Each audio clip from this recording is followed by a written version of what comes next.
Meram, Indimi. I feel like mental health in Nigeria is now taken more seriously as more people are becoming vocal about it. It wasn't taken seriously before, but now thanks to things like this and mediums like this and spreading the word, and people, we're trying to really reduce the stigma attached to mental health. So I'm so honored to be here to talk about it. Awareness is on a rise, which is amazing, and I'm so happy about that. Have I ever dealt with a mental health challenge? Yes, I have. And that's an interesting question because I feel like most of us, if we're adults, at least every one of us has gone through a mental challenge. Throughout my adult life, after I was done schooling, because you have an identity, automatic identity while you're going to school. Everybody asks you, what are you doing right now? You say you're in school. But then when you're now done from school and you're expected to do something or to be something and your peers are just excelling. I was used to excelling in school.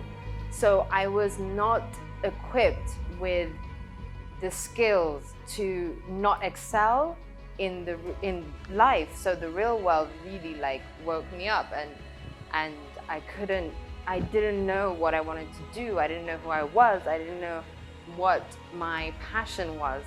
You have to find yourself, find your passion and do something and be something, and the pressure is on and everybody is competing, and I didn't find it natural at all to excel in that environment. So what I did was I just decided to do nothing. I didn't know what I wanted to do. I didn't know what my passion was. I just hid in my shell, and I didn't want to interact. I didn't want to socialize. And that made me even more depressed, because when you now cut yourself from everyone else, you're just left alone with your thoughts.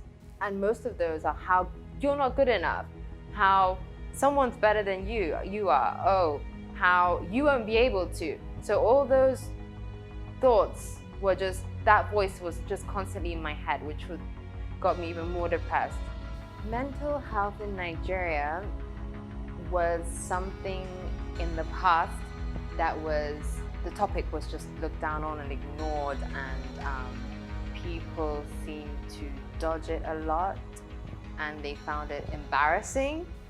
So no one wanted to be associated with it. If they had it in their family or something, they would still not want to publicly be associated with it. So my views now is, thank goodness, thanks to mediums like this, we are bringing more awareness, and awareness of mental health is actually on the rise, which is so amazing, because it's a serious topic that needs to be really accepted. Because when it's accepted, that means that it can be spoken about, and people won't have fears to talk about it in front of people, because you don't know who you can help by voicing out the fact that you are mentally ill, or you were at some point of your life. We go through trials and tribulations every single day, but there's just a difference of how mild and how severe. Everyone's is different. You can't compare people and what they have experienced. You cannot, because everybody has different lives. Everybody comes from different places. So in my case, it was mild, but it got more severe. That's the thing. It can start as something little, and it can grow and grow, and it can become something really terrible that you can't control, and you need to seek professional help, which is what I did. How would I react to a friend or a family member that has a mental challenge?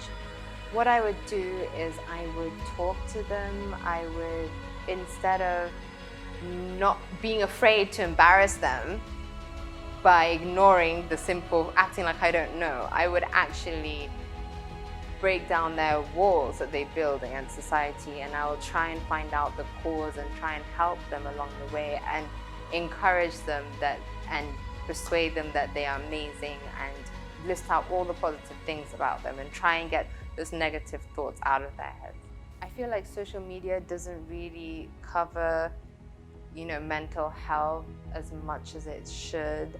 I feel like in hospitals, maybe there should be like a mental health, like it shouldn't be like you have to go to this specific hospital. I think every hospital should have that department. I don't think that's I don't think that's the case now. And also, I've been to a few mental health centers, like the autism center in Jabi, and the owner said that she hasn't received any help from the government, and she sent a lot of emails and requests. And for example, all the kids, they have to wait when they have like trips. She has to call and beg all the parents to bring their cars down and take them to like wherever they're going, and it's so difficult, and some kids can't go sometimes, and all she needs is like a coach. Imagine with a coach how much easier it would be. So things like that, I feel like the government really needs to help. Have I ever seen anybody mistreated as a result of their mental health challenge? Yes, I have, and this was when we were quite young, but you know what your experiences when you're really young stick with you. And I feel so sorry for that child. When I was in primary school, I was maybe 7 or 8, we had a classmate who she was autistic and she had Down syndrome combined, and she used to play this game where she used to like chase people, and you know, she thinks people are playing like not hide and seek with her, and like she'd chase people, they'd chase her, and then like people would just make fun of her and like push her until she goes to the floor, and they would laugh because she can't really get up. And she was always like the class clown, but not because of her funny jokes, because of the way she looked and acted, which I felt so bad for her. And how can someone grow? How can someone... It was just so sad, and I just wonder how she is now in life. Mind over matter.